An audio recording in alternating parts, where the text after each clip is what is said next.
Castlevania Lords of Shadow. I was not looking forward to this one. I've heard rumors, but I was not ready for the annoyance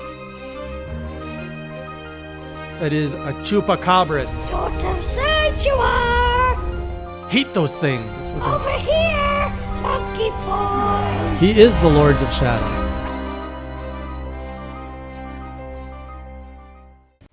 HJ Review. Here we are again with another Castlevania Diaries, the very first franchise I decided to play all the way through, and for the most part I'm done with the base Castlevania, and now we're stepping into the Lords of Shadow era, which is a whole reboot of a series.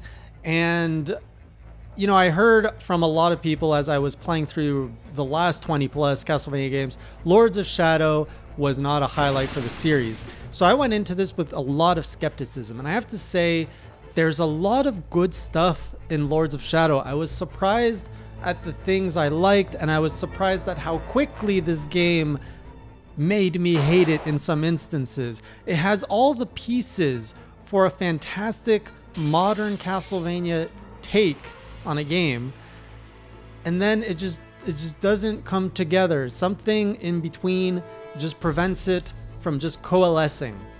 So let's try to dissect this thing that is Castlevania Lords of Shadow. I have to look at my notes because there's so much weird stuff to bring up. Let's start with the story, because one thing that I like about Castlevania is the overarching story of every generations in this feud between the Belmonts and Dracula. And of course that's all out the window because this is a reboot, so anything goes. And now anything goes means literally anything goes, to the point where the story has so many layers and so many variances to it that a lot of the times as I was playing this game, I was going, why are we going here? Oh, who's this again? Why are we fighting this? Why is Sean Connery here? Oh, cool, this character's important. Is this gonna end? Why is there a goat man? Oh, okay, do we have to fight the goat man? So we were trying to collect a mask, then we were following a goat, then the goat turned on us. We're trying to resurrect our dead wife, but then we found like fallen archangels. The whole story is weird. I get it. So at first, like, I don't get it, but at first I'm like, all right, your wife died and you're off to save her life. That part is very simple. It's about as simple as all the past Castlevania games where it's like, Dracula stole your girlfriend, go kill Dracula. That's the point. This time, there is no Dracula, your girlfriend's dead, and you're trying to get her back. That simplicity, I'm good. But then there's these Lords of Shadow. They are angels, but they're like fallen angels, or like they have a dark component, and then like you have to fight them, and then there's all these things that happen, and then at the end, there's like plot twist over plot twist over plot twist, and I'm like, huh. So I can see Kojima's in this game. I don't like it. The redeeming aspect of this whole thing is Sir Patrick Stewart, which I didn't quite pick up on right away, that he is the narrator of this game. But that was actually a highlight that I was looking forward to between each chapter, to just hear Sir Patrick Stewart narrate the story to me, because that makes any story good, even when the story is not so good. As far as Belmont goes, this character design, he was a little bit too broody, but to be fair, his wife did die. But he was missing a neck. Like, I don't know what was wrong with the 3D modelers, but his head feels very small and he had no neck. So I had troubles, you know, identifying with this character with no neck and a small head. But otherwise, story aside, let's talk about the things I enjoyed. The graphics. So I was playing this on my PC, and this is like a 2011. This is a 10-year-old game, and I was playing it on high settings, and it was beautiful. I have to say, for everything, for as old as this game is, it looks stunning on my PC on high settings. The combat, I was pleasantly surprised as far as 3D combat goes, and I'm reflecting now when I think of all the 3D Castlevania games I've played, the last two, as in this one and the one I played before, were actually good. So I think there's something to be said about a 3D Castlevania. I think they work. Like the other ones, to be fair, are late 90s 3D games. How many of those games have aged well? But this one is good. Like, the whip combat feels good, and fighting actually feels quite good. So much so that when I was wrapping up this Castlevania game, I was just starting my Monster Hunter journey, which is a whole, there's plenty of videos of that if you want to go check out what my thoughts of that are. But as I was playing the two simultaneously, I realized I'm like, I would really love a whip in Monster Hunter to fight a monster, because as I was fighting some of the bosses and ghouls and harder demons in Castlevania, it was all about blocking, dodging, and using my combos in a way that is kind of similar to what I do in Monster Hunter, but with a whip, and it was super satisfying. I really liked it. I like the upgrade system in this one. I like the fact that you get experience and you buy what you want with your experience. It's a very kind of modern way to upgrade your character. Love that. The downside to kind of the navigation is the fact that your camera is locked, which I feel is a little bit of a relic of the past. I would love to see a modern recreation of this game where you have control of the camera. I think that could be a huge difference. Another thing I really didn't like, and now let's talk about like combat and exploration at the same time. So the camera in both combat and exploration, I wish it moved. Exploring in this game felt... Wait, there was another path? Like it could have been better. The idea of having all these things hidden around each level and encouraging you to explore, I love that idea, but because your camera can't move, I don't like exploring in this game. I also don't like the fact that enemies respawn if you go out a certain way. And especially, it wouldn't be so bad if just the mobs respawn, I'd be okay with that. But like some mid-tier bosses respawn, and those are just a pain. Like they're not even fun to fight. They're just a big, huge time suck, and you have to fight them again. That was bad. Enjoyed looking for the upgrades. Well, no, again, I didn't enjoy looking for them, but I enjoyed the fact that you had upgrades. Like I had that Metroidvania component where you could upgrade your health, you could upgrade your magic. Eventually, as you made your way through the world, you would upgrade your whip through, I think those were all, you had to get that upgrade, so there was no way to avoid it. But the health and the magic were all optional, and seeking that out in a more fun world would have been fun. So the elements are there, it just doesn't come together. It has like this Uncharted Tomb Raider aspect to it in some parts that let you explore and climb walls and all that, which would be good, but Tomb Raider does it well. Uncharted does it well. Lords of Shadow does not do it well. Again, the element is there, it just doesn't come together. And then the bosses, like the first few bosses, there are these massive titans that you climb and then you stab in the weak point. Like, come on.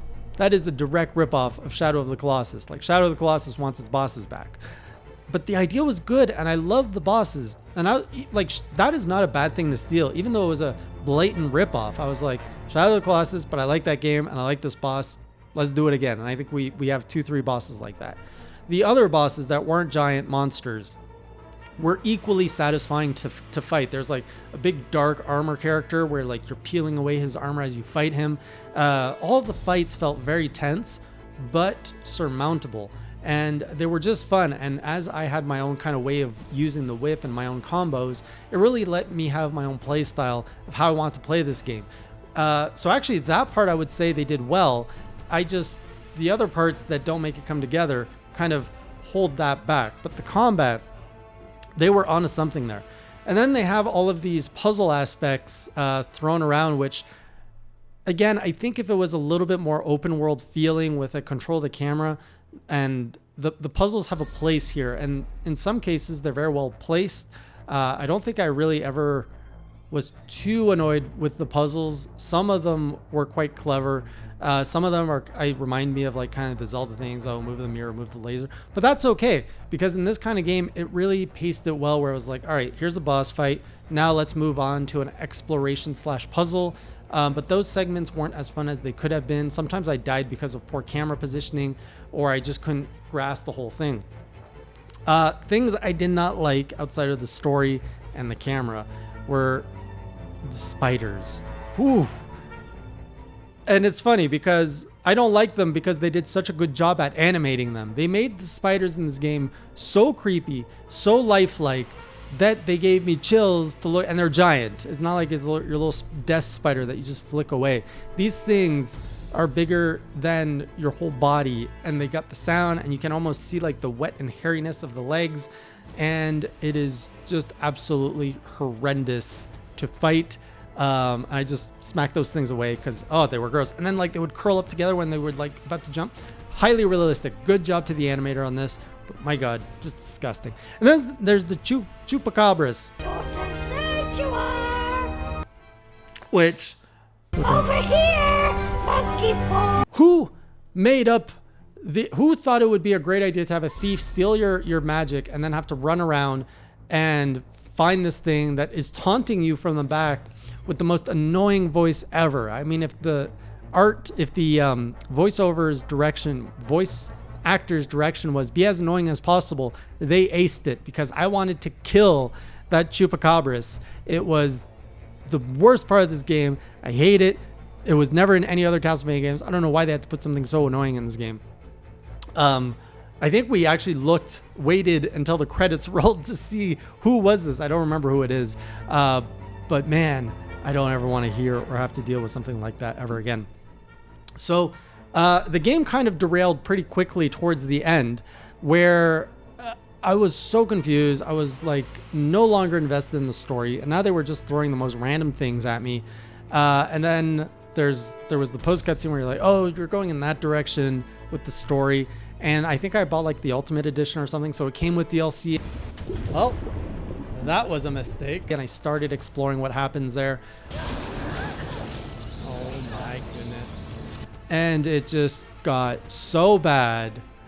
I'm like, this is just bullshittery at this point. And I read up on it. Apparently the DLC was rushed. Like, they were not even expecting this game to be successful. And apparently it was sort of successful on launch. So they're like, oh, quick, get the DLC. And this is early, like 2010 era when DLC was a new thing. And they're like, yeah, hey, we can sell this game again, but we have to put less work into it and make as much money. So DLC just was horrible at this point.